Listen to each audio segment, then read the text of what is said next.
আজকের বাংলাদেশের রাজনৈতিক বাস্তবিক প্রেক্ষাপটে মানুষের মনে জনে জনে বিভিন্ন প্রশ্ন সৃষ্টি হয়েছে। সে প্রশ্নের অন্যতম প্রশ্ন হচ্ছে যে এখন যে বর্তমানে জাতীয় নাগরিক পার্টি হয়েছে সেটি কি 2007 সালে ইউনূসের যে নাগরিক শক্তি, সেই নাগরিক শক্তির কি এক্সটেনশন বা সেটি কি? তাহলে যদি নাগরিক শক্তি যদি জাতীয় নাগরিক পার্টি হয় এবং সেটি যদি প্রতিষ্ঠিত হয়, তাহলে বিএনপির অবস্থা কি হবে? বাংলাদেশে বিরোধী মহল কে হবে, বিএনপি নাকি জাতীয় নাগরিক পার্টি? এই নিয়ে মানুষের মনে বিভিন্ন ধরনের প্রশ্ন সৃষ্টি হয়েছে। আওয়ামী লীগের অবস্থান কি হবে? আওয়ামী লীগ কি আবার ক্ষমতায় আসছে ল্যান্ডস্লাইড ভিক্টোরি নিয়ে? এগুলো নিয়ে মানুষের মধ্যে প্রশ্ন হচ্ছে, আর সেই প্রশ্নের উত্তর খোঁজার জন্য চেষ্টা করা হচ্ছে। আসুন আমরা প্রথম দেখি যে আসলেই যে জাতীয় নাগরিক পার্টি কি ইউনূসের নাগরিক শক্তির এক্সটেনশন বা রূপান্তরিত ভার্সন কিনা। হ্যাঁ, আমি বলবো যে বর্তমানে যে জাতীয় নাগরিক পার্টি আছে সেটি হচ্ছে 2007 সালে ইউনূসের যে পদক্ষেপ নিয়েছিল রাজনৈতিক দল গঠন করার, সেই নাগরিক শক্তিরই একটি এক্সটেনশন বা পরিবর্তিত ভার্সন হচ্ছে বর্তমানে জাতীয় নাগরিক কমিটি। কারণ আপনারা যদি দেখেন যে ইউনূসের যে নাগরিক শক্তি ছিল, সেই নাগরিক শক্তির ছাত্র সংগঠন, সেই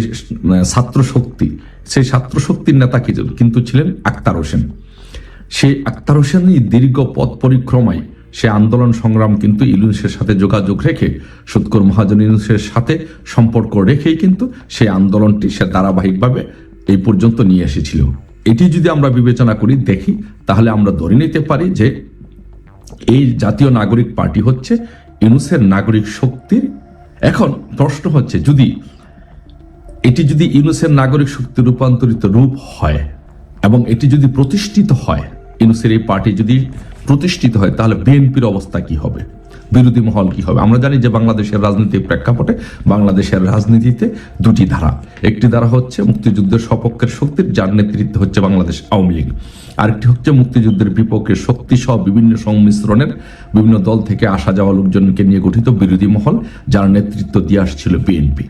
এখন প্রশ্ন হচ্ছে, যদি নাগরিক শক্তি যদি জাতীয় নাগরিক পার্টি যদি মাথাচাড়া দিয়ে ওঠে এবং এটি যদি প্রতিষ্ঠিত রূপ লাভ করে, তাহলে বিএনপির অবস্থা কি হবে? আওয়ামী লীগের বিপক্ষে যেই শক্তি, যে বিরোধী মহলের নেতৃত্ব দলকারী দল বিএনপি ছিল, তাহলে বিএনপি কি বিলুপ্তির পথে যাচ্ছে? বিএনপি কি জাতীয় পার্টির মধ্যে আস্তে আস্তে ক্ষয়িষ্ণু কোনো দলে পরিণত হবে? এগুলো নিয়ে মানুষের মনে প্রশ্ন হচ্ছে, আসলে বিএনপি টিকে থাকবে কিনা। এখন বিএনপি টিকে থাকবে কিনা থাকবে সেটি নির্ভর করবে যে ইউনূসের ভবিষ্যৎ রাজনৈতিক কর্মপন্থা, ছাত্রদের রাজনৈতিক কর্মপন্থা, তাদের পরিকল্পনা এবং বিএনপির রাজনৈতিক দূরদর্শিতার উপর। আমি মনে করি যে, আমার কাছে মনে হচ্ছে যে একটা সম্ভাবনা আছে যে বিএনপি বিলীন হয়ে যেতে পারে, বিএনপি ধ্বংস হয়ে যেতে পারে।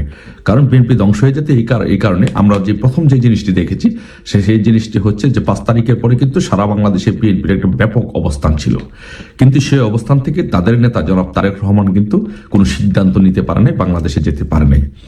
যার ফলে অন্য দলগুলো যেমন জামাত বিএনপির কাছ থেকে সরে গেছে, ইসলামিক দলগুলো বিএনপির কাছ থেকে সরে গেছে এবং অন্য রাজনৈতিক দলগুলো যার যার চিন্তা ভাবনায় ব্যস্ত হয়ে পড়েছে।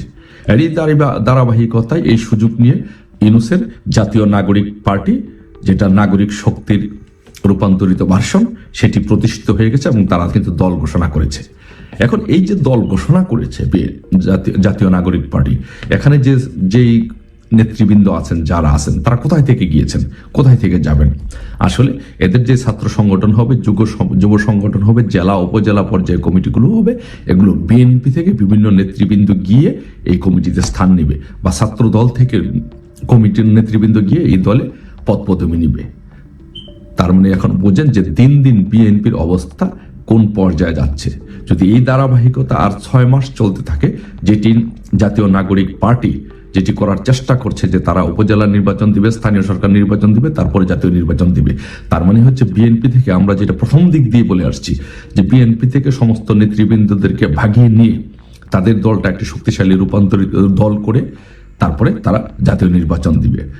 এখন ধরুন, যদি স্থানীয় সরকার নির্বাচনগুলো যদি হয়, তো স্থানীয় সরকার নির্বাচনগুলো হলে অনেকেই উপজেলা চেয়ারম্যান, জেলা পরিষদ চেয়ারম্যান, পৌরসভার মেয়র এগুলো হতে চায়, ইউনিয়ন পরিষদ চেয়ারম্যান হতে চায়। এখন যখন এই জাতীয় নাগরিক পার্টি যখন এই নির্বাচনগুলো দিবে, তখন বিএনপি থেকে অনেক নেতৃবৃন্দ ক্ষমতার লোভে এবং পদ পদবীর লোভে এবং জনপ্রতিনিধি হওয়ার জন্য এই নতুন দলে চলে যাবে। নতুন দলে চলে যদি যায়, তারেক রহমান কিন্তু বাংলাদেশে যেতে পারছেন না। আপনারা একটি জিনিস চিন্তা করে দেখেন, তারেক রহমান কিন্তু বাংলাদেশে যেতে পারছে না এবং তাকে বাংলাদেশে যেতে দেওয়া হচ্ছে না। তার মাও বর্তমানে লন্ডনে আছেন। বাংলাদেশে বলতে পারেন যে বিএনপি একটি নেতৃত্ব শূন্যতায় ভুগছে। এই সুযোগটি যদি কাজে লাগিয়ে বর্তমান যে ছাত্রদের দল আছে জাতীয় নাগরিক পার্টি, সেটি যদি ইউনূসের তত্ত্বাবধানে যদি বাংলাদেশে প্রতিষ্ঠিত রূপ লাভ করে, তাহলে আমরা ধরে নিতে পারি যে বাংলাদেশ থেকে প্রতিষ্ঠিত রাজনৈতিক দল বিএনপি আস্তে আস্তে বিলীন হয়ে ক্ষয়িষ্ণু রাজনৈতিক দল হিসেবে পরিণত রূপ লাভ করবে। বাট অপরদিকে আমরা যদি একটি জিনিস দেখি, আওয়ামী লীগ কিন্তু দিন দিন একটি শক্তিশালী রাজনৈতিক দলে রূপান্তরিত। আওয়ামী লীগ একটি শক্তিশালী রাজনৈতিক দল এবং আওয়ামী লীগ একটি প্রচন্ড আদর্শভিত্তিক একটি রাজনৈতিক দল, এবং সেই দলটি কিন্তু দিন দিন আরো শক্তিশালী হচ্ছে। আপনি চিন্তা করেন যে 5 তারিখের আগে কি অবস্থা ছিল, এখন আওয়ামী লীগের কি অবস্থা। 5 তারিখের আগে বাংলাদেশের যত রাজনৈতিক দলগুলো ছিল, সবগুলো রাজনৈতিক দল একটি প্ল্যাটফর্মে ছিল এবং আওয়ামী লীগ প্রায় একা হয়ে গিয়েছিল এবং মানুষ প্রচন্ড ফেসবুক এবং সামাজিক যোগাযোগ মাধ্যমে বিভিন্ন জায়গায় গুজব ছড়িয়ে আওয়ামী লীগকে একদম কোণঠাসা করে দিয়েছিল। কিন্তু আজকে কি হচ্ছে আপনি দেখেন যে আওয়ামী লীগের মধ্যেও কিন্তু একটা সময় বিভিন্ন গ্রুপ ছিল, উপগ্রুপ ছিল, কোন্দল ছিল, অন্তর্কোন্দল ছিল, এগুলো আওয়ামী লীগের মধ্যে ছিল। কিন্তু 5 তারিখের পরে একটি ইউনাইটেড আওয়ামী লীগে রূপান্তরিত হচ্ছে বাংলাদেশ আওয়ামী লীগ, যেটি আমি মনে করি 5 তারিখের আওয়ামী লীগের চাইতে এখন আওয়ামী লীগ 100% শক্তিশালী, 1000 গুণ শক্তিশালী হচ্ছে বাংলাদেশ আওয়ামী লীগ। পক্ষান্তরে বিএনপি সহ অন্যান্য দলগুলো কিন্তু ব্যঙ্গে খান হয়ে গেছে, তাদের শক্তি দিন দিন ক্ষয় হচ্ছে। বিএনপি একা হয়ে যাচ্ছে, জামাত আলাদা হয়ে গিয়েছে, ছাত্ররা রাজনৈতিক দল গঠন করেছে, নূর রাজনৈতিক দল নিয়ে আলাদা আছে, অন্যান্য রাজনৈতিক দলগুলো আলাদা আছে। সো এই পরিস্থিতিতে সার্বিক বিবেচনা করে আপনি যদি বিবেচনা করেন বাংলাদেশ ধ্বংস হবে, বাংলাদেশ একদম ইউনূসের কুটচালে বাংলাদেশ শেষ বা দেখার বিষয় এই যে বিরোধী মহল, এটা কারা হয় আমাদের সর্বশেষ দেখার বিষয় হচ্ছে যে আওয়ামী লীগের বিরোধী এন্টি মহল কোনটা হবে, বিএনপি হবে না জাতীয় নাগরিক পার্টি হবে। আর আমরা এটুকু নির্দ্বিধায় বলতে পারি যে যেহেতু তাদের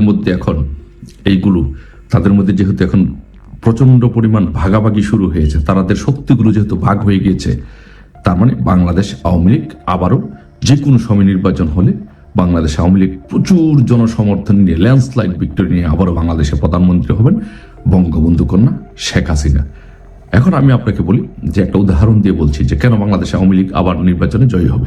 ধরেন আপনার আসন, যে কোনো একটি আসন, আপনার আসনে ধরেন আওয়ামী লীগ ভোট পাইতো 60,000, বাট আওয়ামী লীগের বিরোধী দলের ভোট আছে, সম্মিলিত ভোট আছে, ধরে নেন 70,000 ভোট আছে। এখন 5 তারিখের আগে কিন্তু এই 70,000 ভোট কিন্তু একত্রিত ছিল। এখন যখন নির্বাচন হবে, আওয়ামী লীগের ক্যান্ডিডেট যে থাকে সে পাবে 60,000 ভোট, কিন্তু এখন প্রার্থী হবে কয়জন দেখেন, বিএনপির একজন হবে, জামাতের একজন হবে, জাতীয় নাগরিক পার্টির একজন হবে, অন্য দলের একজন হবে। ধরুন আওয়ামী লীগ বিএনপির একজন ভোট পাইল 30,000, নাগরিক পার্টি ভোট পাইল 20,000, বা অন্য দলগুলো এভাবে জামাত সহ 5,000 10,000 করে ভোট পাইল। ওই যে 70 ভোট কিন্তু সর্বমিলিতভাবে 70,000 কিন্তু বিরোধী মহলের। কিন্তু আওয়ামী লীগের একক প্রার্থী হওয়ার ফলে আওয়ামী লীগ নির্বাচনে জয়লাভ করবে।